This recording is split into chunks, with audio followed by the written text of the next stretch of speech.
Good afternoon. I'd like to welcome everyone to our first government operations meeting of this new year, January 14th, 2026. Madam Clerk, if you'll please take roll. Commissioner Wilson, Present. Commissioner Peterson Mayberry, If I may, she's on her way. And so, yes.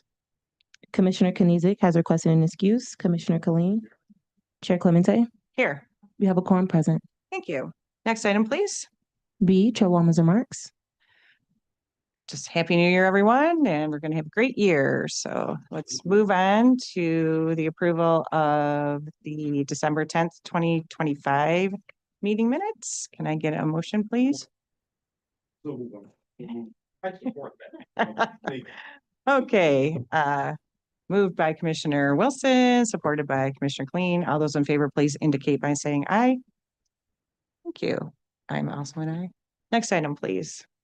D, unfinished business. There is none listed. Thank you.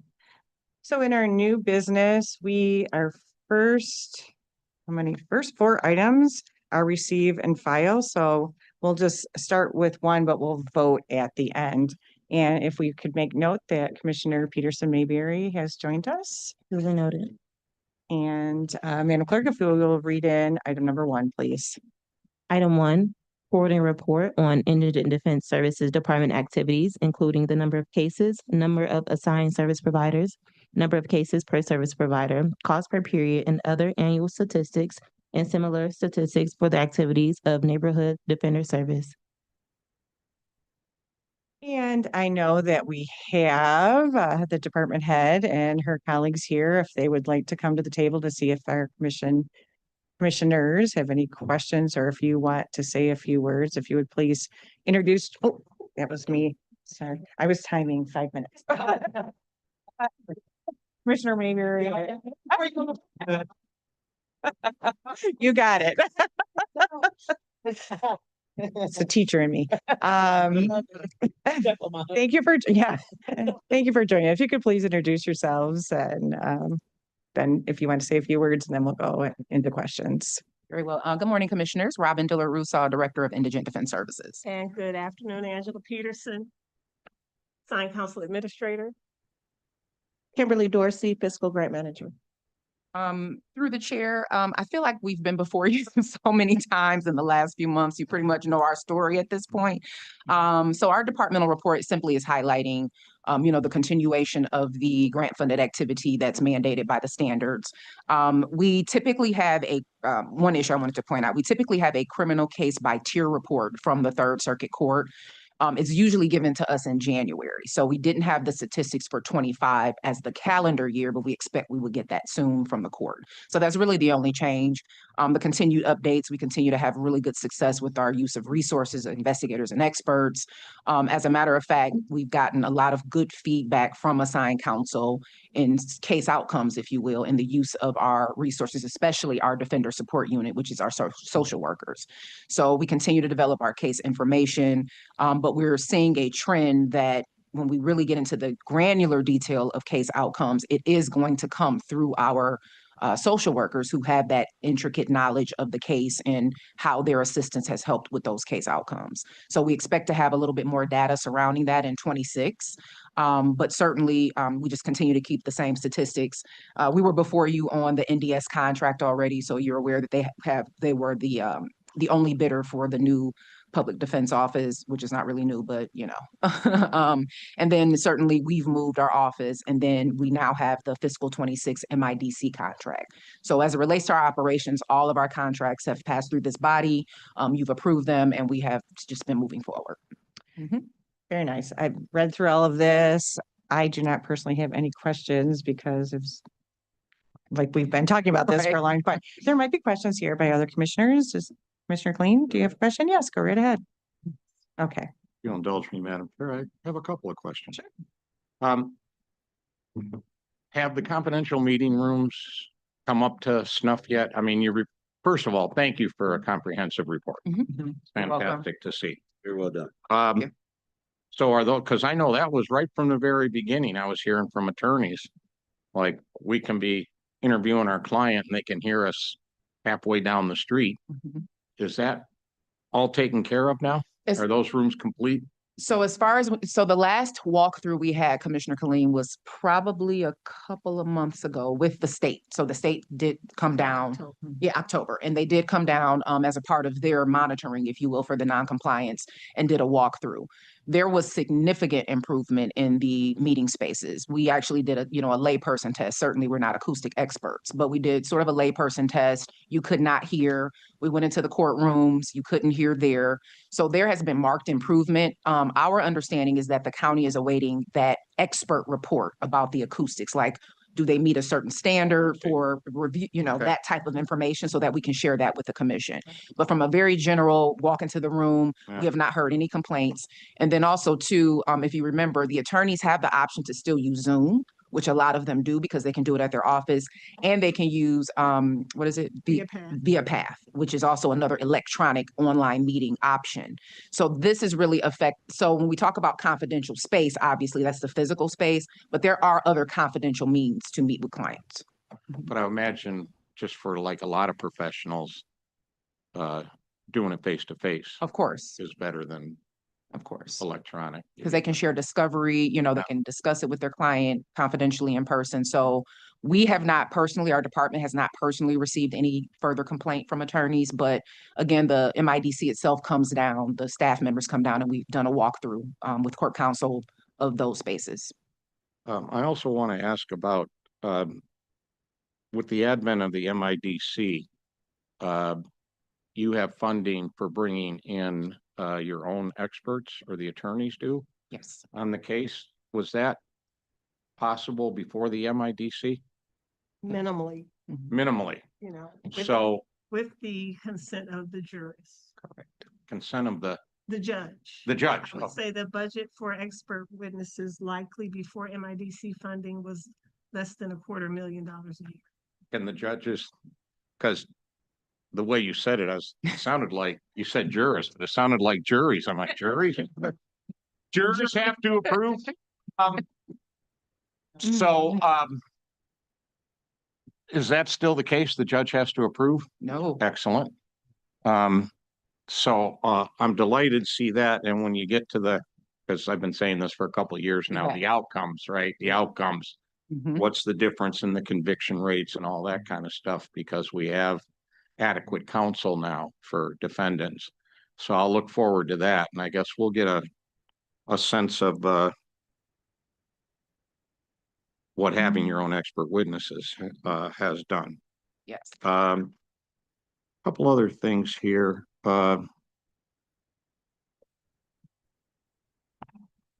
Yeah. I don't have page numbers on your report, but it was under standard 7.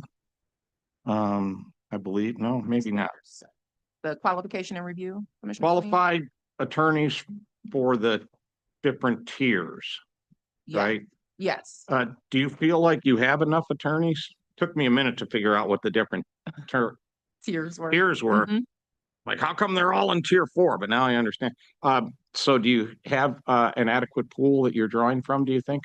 I think that we could always add more attorneys, Yeah. especially in light of standard 6, which limits the number of cases an attorney could have within Right. an annual period. Mhm. So we're continuously recruiting more attorneys, but it's sufficient if the attorneys handle their business. Mhm. Okay.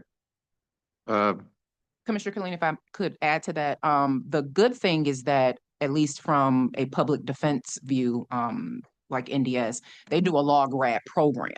So they're actively trying to recruit, law graduates into criminal defense. Some of the challenge that we have, to be quite honest, is that because of this new oversight, right, of this public defense work, Yeah. there are some attorneys who are like, I just don't want to do it. I want to do Right. something else. It's too much, or, it's not the old way. So it's really a culture change. But the good news is that and this is around the country, a lot of public defense offices are trying to recruit students early on so that they can develop that passion for public defense work. And so Yeah. you can recruit from there. And I would imagine, yeah, and maybe especially with younger attorneys. Correct. The ability to kind of have a career doing this. Yes, If that's really your heart's desire. correct. Defense work Mhm. is, I just have a question to go along Yeah, with that. So during the calendar year of 2025, it said that you had your application window open for attorneys 2 times during 2025. So will that be the same for 2026? You have like, oh, I don't want to say open enrollment, but that's when you look through applications and take on new attorneys if you have, okay, So the, so Chair, can I two get back? times a year. 2 times a year, but the major application period, so for instance, we just did it for calendar year 26. Right, It starts October 30th and runs through November 30th. okay. So that is the major where everyone reapplies or applies for the first time. Okay. The spring summer application is typically only for new attorneys who want to join the roster. Okay. As we continue to evaluate interest, because periodically throughout the year we may, hey, I want to get on the roster. And we're like, well, you can't until spring summer. Mhm. If we have a renewed interest throughout the year where we have more than say 5 or 10 attorneys, it's possible we would add a third application period. It's just that we have to gather that assignment committee per the ordinance so that they can review those applications. So it's more of a convenience for us so we can gather them all at once and do a full review. Okay, Mhm. thank you. Thank you, Mr. Oh, no I was calling you problem, Mr. Madam Clean. Chair. Mr. Clean. Uh, You have a series of charts in the back monthly. Uh, First of all, I would like it landscape so I can read it. Okay. Uh, I will note that for next Well, time. yeah, because Sure. but this is not all of the district courts that are in the county. So why is there only 4 district courts? So the Neighborhood Defender Service contract, as we have set it up, provides that they provide representation in specific district courts that we have identified a need for. And they're typically the out county courts is what we would call it. And so they are contractually obligated to appear at those courts. If we needed to make adjustments or something like that, and it doesn't preclude managed assigned counsel, I guess let me say that. We still have managed assigned counsel that goes through these courts, but per the NDS The contract, courts that aren't the listed here. courts, the courts that are listed here, Yeah, the courts that aren't listed there, because I got 32A on the east side. I don't see them in here. correct. Because Managed assigned counsel. Managed assigned Mhm. counsel. What does that mean? The attorneys that roster are not attorneys. with the defender's office. Huh? The roster attorneys handle those courts. So it's your attorneys Yes. that go out there. Yes. What about municipal courts? Same. Same thing? Yes. So you have your people showing up in the Grosse Pointe municipal courts? Yes. Ah, that's wonderful. Because I was like, are we really covering all of the county as I'm Yeah. going through these, right? Yeah. These are just the ones that NDS is contractually obligated to Yeah. cover. That's all. Okay, Mhm. because you'll have some other data at some point that Correct. covers them all. So yeah, maybe a little landscape so it's readable. Absolutely. And this is acronym FARM. I don't know. After which I one? kind of dig in on it, Which one, Commissioner Colleen? So I can- FNS, Oh, okay. non-cap Okay. TV, is that PNS under closings? HYTA, FTA? We got you. We'll put a chart. It's like, huh? We'll put a chart for sure. Yeah, yeah, because A ledger that shows the what those acronyms acronyms. are always, because it's great that you're doing this, but if I can't turn it into, oh, okay, I see what's going on here, or I know what these numbers mean. So that would be a request I have, Noted. but We'll do that. just delighted. Good defense for indigents. Mhm. To me, that's America. So, yeah. Thank So you. thank you. And thank you, Madam Chair. Yes, you're welcome. We have another question from Commissioner Peterson Mayberry. Thank you. I concur with my colleagues on great report. Thank you. I appreciate the depth of the report and the simplicity of making sure that even if we don't do this work all the time, we can understand it. I do have 2 questions. One under standard number 2, the initial client visits. So I know we're striving for the 100% compliance. What would you say we're at right now? Like if we were to put a percentage on it? We know it's aspirational, 100%, but I'm thinking, well, are we like at 50 or are we 80. closer to about, oh, you say 80? No, about 50. Oh, about 50? And you're Okay. speaking in general with the compliance with the standard? Yes, Commissioner? yes. Okay. Yeah, about 50%. About 50%? if you recall, Standard 7, which goes into effect really this year, is going to be measuring that attorney performance. And part of that performance is that compliance. So we expect that number of compliance to rise because people are going to be brought to the table. The attorney's going to, hey, you're not meeting compliance. They're going to have the data from the billing software, from the jail system to say, you're not doing your initial client interview, and that's a requirement. We're also looking into setting up our billing software so that as attorneys are going in and billing on their cases, if they have not entered that initial client interview, they won't be able to bill. They'll have to be compliant. And the expectation is that they've done that because the standard requires it. Okay, But we hope that number to rise by summer. I'm sure it I'll will. give you an update. Okay, I have no doubt under the leadership I see at the table. I have no doubt. So what you said actually leads to my second question. How has the transition from legal server to Oracle been for your department? For our But yes. Jen, you want to speak to that? Okay. So, Turn your Your microphone and introduce yourself, please. Kimberly Dorsey, Fiscal Grant Manager. So we were using for accounting, we were using JD Edwards, and JD Edwards was older. It was a senior. If it was a senior citizen, it would probably be 100. But but the JD Edwards did have some redeeming qualities. It was simple. It didn't crash. We knew how to use it. Everyone here knew how to use it. So moving to Oracle has been extremely challenging. And the challenge has been there wasn't a lot of training. It was hard to get training for my staff. Then things were not migrated in a consistent way that you would expect. We were told one thing, it was migrated, and it wasn't necessarily migrated in the way that we expected. We have been my team is very diligent. I'm just a very diligent person, and it's very important for my attorneys to get paid and get paid timely.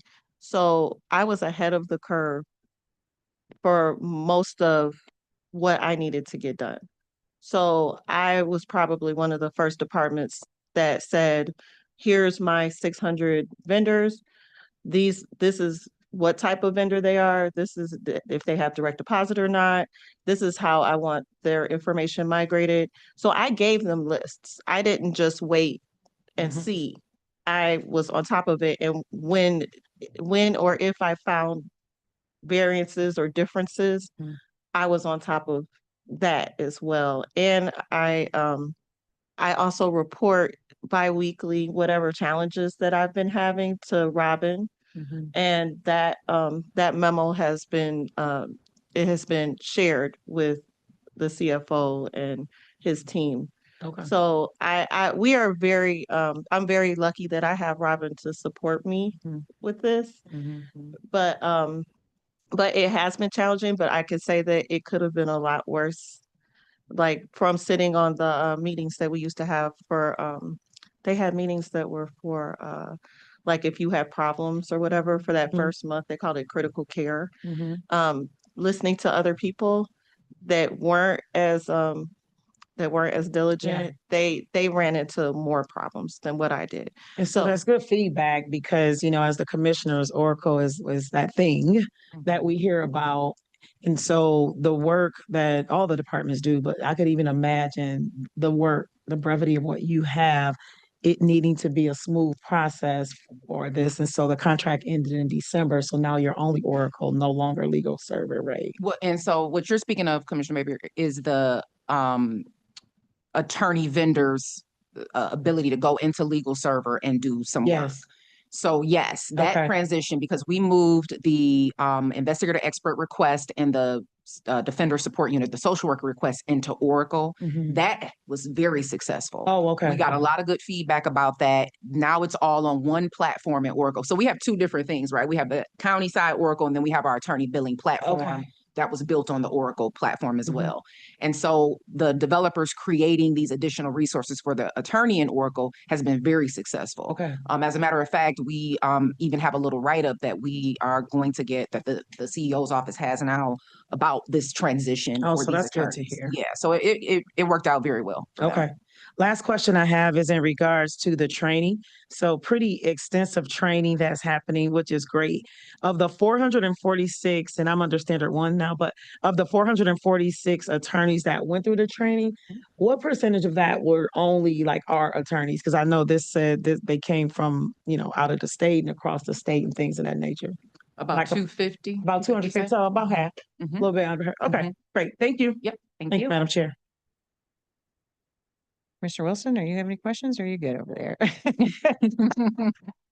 Yeah, well, that's okay. Thank you. Yes, thank you so much. It's always great to see you guys. You're always very prepared and, this is a very important service that we need to make sure everything's running smoothly. So I really appreciate it. Thank you. Madam Clerk, if we could go on to item number 2, please. Item 2, quarterly report on human relations, business inclusion division accomplishments for the 2024-25 fiscal year. Okay, does anyone have any questions for item number 2? Okay, if we could please have Danielle Morris come to the table, introduce yourself, please. Good afternoon, Commissioners. Danielle Morris, Director of Human Relations and Business Inclusion. Do you want to give a highlight of your report here at all, or you want to go right to a question? As a highlight, this just continues to emphasize the work of HRBI to advance equitable access to Wayne County procurement. Okay, Commissioner Clean, you had a Thank you, question. Madam Chair. And for the time that I've been here, how come we don't have a Wayne County vendor for this? And those kind of questions, this commission is always interested in. I'm looking at the section of your report entitled Workload Volume, and I just needed clarification here. The statement you made was the workload remains robust with nearly 4,000 vendors active in the past 2 fiscal years. While previous reporting cycles indicated a decline, current analysis confirmed the decrease reflected system limitations rather than true vendor attrition. Can you say something about that? Absolutely. So currently for the 2024-2025 fiscal year, there were 3,545 total registered businesses. That included 2,592 certified vendors, 953 non-certified vendors, 1,569 registered that were located in Wayne County, and then 153 certified small businesses. To the point of the decline in any system limitations, as you all are all aware, our system TCM, and we use Procure to Pay, which is in TCM, is going away. And that system was kind of piecemeal for the work that Human Relations Business Inclusion does. And as you are also aware that we have contracted with B2G and LCP Tracker, and that system and platform is being tailor-made to the work that HRBI does. So there was some user-friendly and access issues or complaints that we heard from some vendors that may have attributed it to some of the decline. Systemic limitations that were there? Absolutely. And I expect that number would at least halt. And then, of course, the goal would be in the future to rise as we get the new platform on board. Yeah, because, we can't have that and attract new vendors. Absolutely. Especially if they're a smaller business and they don't have all the technological. So is this all part of the changeover, the Oracle changeover? No, this is That's not separate. separate. Yeah. Yeah. But you had another ancient system Yes. because we heard the comment from the previous folks about their old system. Yes. And I always tell people these systems could run on Windows 2.1. Yeah. That's how old they are. So Oh, man. you've upgraded the system, and so vendors won't get kicked out or we won't lose them. We're upgrading the system. So right now we want to continue to use the platform that we have so that Right. the transition is smooth. And then once we're fully ready and everyone is aware of any potential challenges that may arise both internally and externally, that transition will we plan to be a smooth one, and we will report to you all when that happens. Because Thank we you. Thank you, approved that Madam Chair. contract at the Absolutely. end of last year. Yes, So yes. you're still in process. Okay, Absolutely. of course. Thank you. Any other questions, commissioners? Okay, thank you very much. If we could move on to item number Thank you. 3, Madam Clerk. Item 3, forwarding a report on all Department of Corporation Counsel outside legal counsel contracts for the 2023-24 and 2024-25 fiscal years and a cost comparison for the last 3 fiscal years. Okay, questions on this report? Not a question. Yes, there's a question is, let's get our, there she is. I thought I was gonna sneak away. No, Gonna work for your money today. that's right.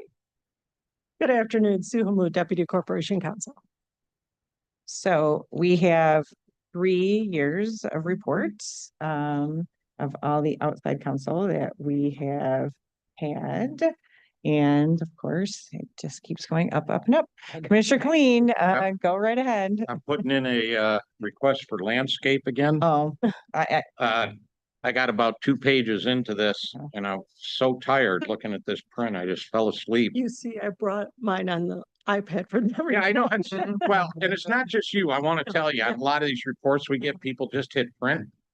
And I don't, when I get it that way, I don't have a screen where I can enlarge it, right? You're looking at it and you go, well, we can just enlarge it and whatever on the computer. But I'm gonna have to get you. it's a great report. We don't, it's a lot of years, Pat, we never saw anything like this. So it's great that we're getting this, but I will make the plea, Madam Chair, for landscape format again. So I can read it without, We did submit it in landscape. huh? We submitted it in landscape, I think. Isn't that, No. that's landscape like Well, this? no, I know, but I thought it was submitted to landscape. It is. It is. It is. Oh, It just has larger print. Oh, But you printed something in landscape but if I, on, but if I give you larger print, then I can't give you as much information. It well, won't, I don't know. it won't flow. I don't know if this does, if this can, and it should be able to fit landscape, then automatically it's bigger print. It's landscape on the Mhm. electronic. Yeah, so I don't know how you printed it. have to say Yeah. landscape or it's gonna print it in portrait. Is that what it is? Yeah. Because it is It's in in landscape. landscape. I mean, and. That's a lot of, I don't, I mean, I print them off and I read them, right? Yeah. That's what I do. And, okay, forget that. That was my, but That's an easy fix. I'll print it. Well, That's easy. apparently it's already fixed. I just, Yeah, you just have to print it in like. but when you go and print the whole thing, Yes. right, Yes, yeah. because some documents are coded. Mhm. Yeah. And if somewhere in the document there's landscape stuff, it'll print it landscape. Right. And so when this came like this, I was like, where's my landscape? But anyway, You got, yeah, just, it's, if it comes that way, I'll next time the report comes, I'll okay. ignore that comment. Any other Thank you, Madam questions? Chair. other- No, I didn't have questions on it. Right, okay. This was just killing me trying to read it. It's a lot, for sure, but Well, no, I mean, the size that I printed it out, I can't even see. I was like, okay. Commissioners, anyone else have a question? No, for- I did have one at the very final, let me make sure this is, no, what page is this? 54 of 78, but it's the one about Rock Ventures. That was my question, actually. The others were pretty self-explanatory if they were like lawsuits or where we had attorneys spending time. This one was the one I had a question about, and I don't know if you can go on record and explain this more. It had to do with the criminal justice system. Correct. Mhm. Yeah, Oh, that contract or that legal services contract has to do with it. They started way back in the beginning with the development of the. oh, it's the, And yes. the complex. Yes. Oh, okay, Yeah. okay. And they're still working with us on some other contractual issues. with the Duly facility. noted. Thank Yep. you. Oh, yeah, no problem. Okay, so let's vote on the. No. Oh, do I have one more? There's, yes, one more. Next one is mine too. Oh, yes, you're right. I'm sorry, number 4. Yep, go right ahead. It's yours too, yes. Madam Clerk, if you please read in number 4. Item 4, forwarding the Department of Corporation Counsel Settlement Report for October through December 2025. Okay, so these are all settlements that we have seen. Any questions, anyone? Okay, then we, thank you for, yeah. go right ahead. Items 1 to 4.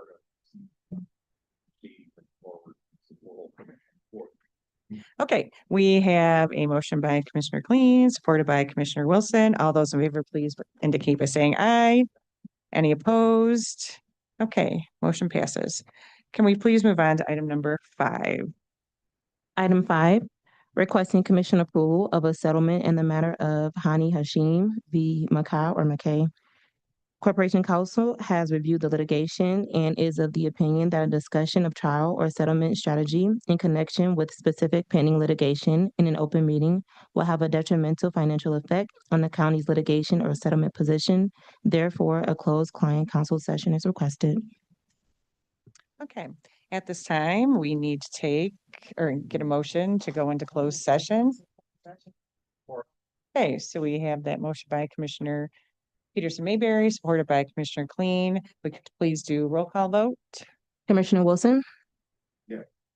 Commissioner Peterson Mayberry? Commissioner Colleen? Chair Clemente? Yes. Motion carried. We are now moving into closed session.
Okay, we're back in closed session. If I could get a motion for item number 5, please. Madam Chair.